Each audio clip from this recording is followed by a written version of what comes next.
이제 먼저 간단히 조사 전반의 업무를 좀 간단하게 설명을 드릴게요. 먼저 학교 정보 관리, 학과 정보 관리를 하시고 그 다음에 형식 검증을 진행을 하시고 최종 자료 제출을 하시면 그 자료가 항목별 관리기관에 공유됩니다. 이 부분은 아까 일정 부분에서도 간단히 설명을 드렸던 부분이라서 여기까지 하겠습니다. 그 다음에 우리가 이제 학교 정보를 어떻게 관리하느냐. 지침서 부분하고 입력 시스템을 좀 실제로 만져보면서 좀 말씀을 드리겠습니다. 간단하게 말씀드리면 학교 정보가 변경이 없으면 그냥 따로 손을 대실 게 없어요.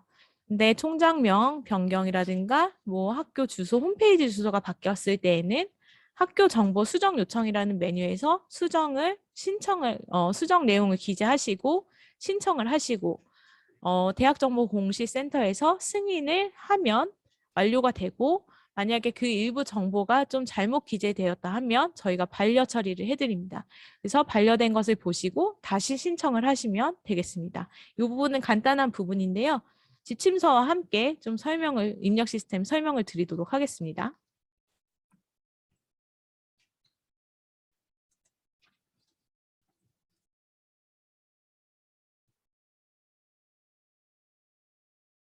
지침서 책자를 보시면 여기 이렇게 파란색으로 구성된 책자를 한번 보시겠어요?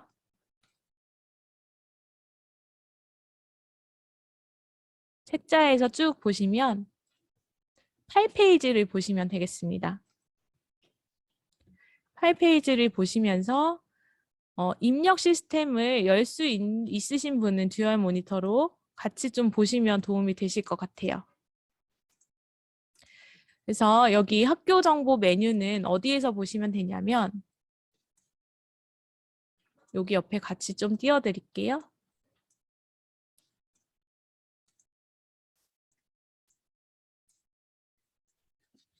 메뉴만 간단히 보시면 표준 코드 관리에서 표준 코드에서 학교 정보 수정 요청이라는 메뉴에서 보시면 되겠습니다.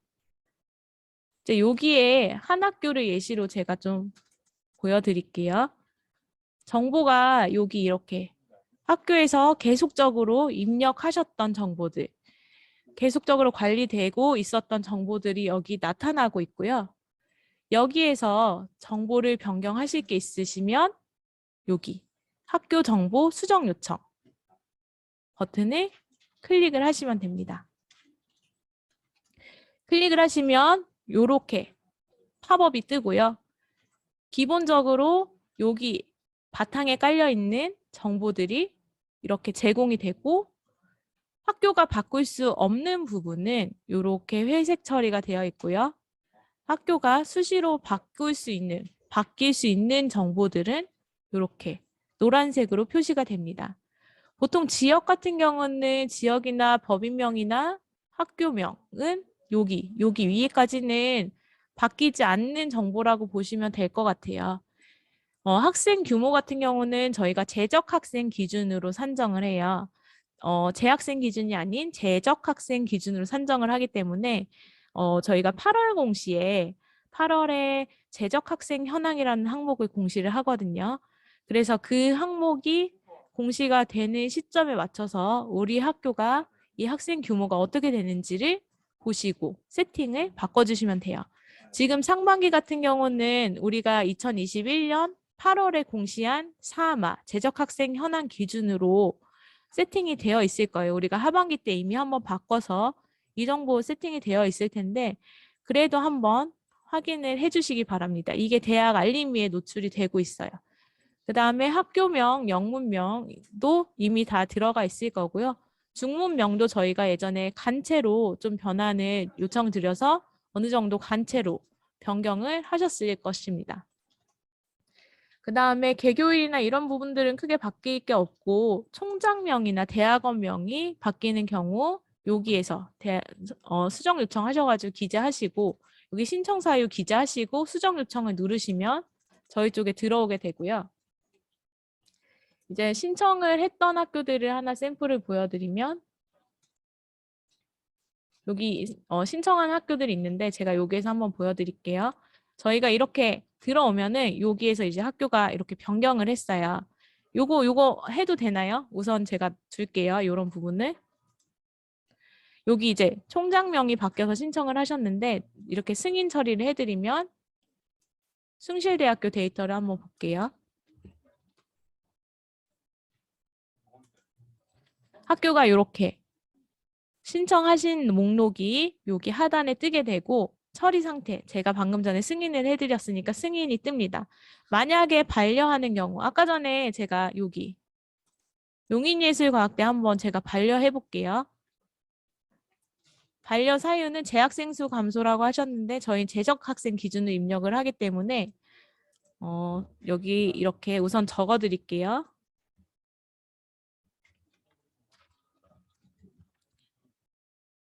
만약 여기 용인 예술과학대 있으시면 다시 한번 확인해 보시고 이 정보가 맞는 정보라면 다시 한번 신청을 해주세요.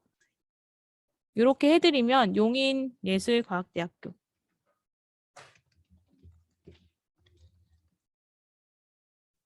는 여기 제가 반려를 해드렸고 반려 사유가 여기 있습니다. 그래서 신청 상세 조에 보면 여기 어떤 내용을 신청하셨고 반려를 왜 했는지 여기에서 한 번 더 확인을 해보실 수가 있어요. 자, 학교 정보 수정 요청은 이렇게 간단합니다. 그리고 대학원 신설 요청을 한번 볼게요. 이 부분은 대학에 있는 4년제 대학에 있는 대학원만 해당 사항이 있고요. 대학원 신설 같은 경우는 지침서를 한번 좀 보면서 설명을 드릴게요.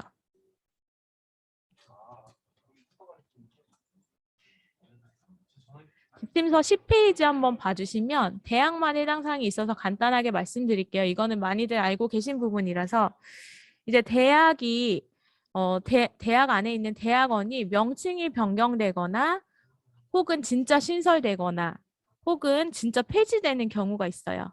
그 경우에는 이제 명칭이 변경돼도 대학원은 그냥 변경을 할 수가 없고 무조건 명칭 변경되는 대학원은 신설로 하셔야 되고 명칭이 변경돼서 이제 없어지는 명칭이 쓰이지 않는 대학원은 폐지를 하셔야 돼요. 그래서 여기 대학원 신설 요청 부분을 클릭하시면 이제 이렇게 새롭게 하나가 나오는데 전문대니까 대학을 한번 볼게요.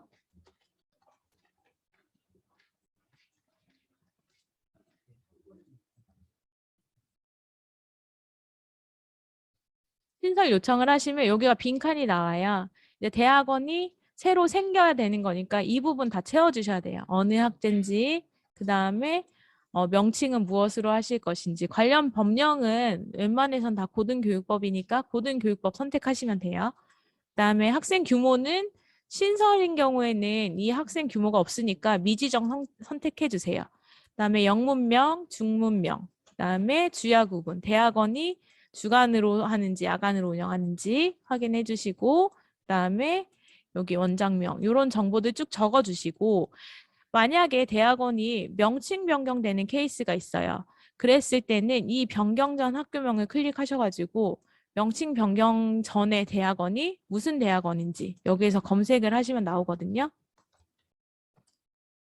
그래서 그 대학원이 이제 전신이 뭔가 이름이 뭔가 전에 대학원이 그래서 선택해서 선택을 해주시면 이 정보를 가지고 정보공시, 대학정보공시에 연계가 돼가지고 이제 전년 대비 검증 이런 부분에서 그 전년 데이터를 끌어오게 됩니다. 그래서 이걸 활용해 주시면 되고 이 부분 그대로 다 기재해 주시고 신설 요청해 주시면 되고요.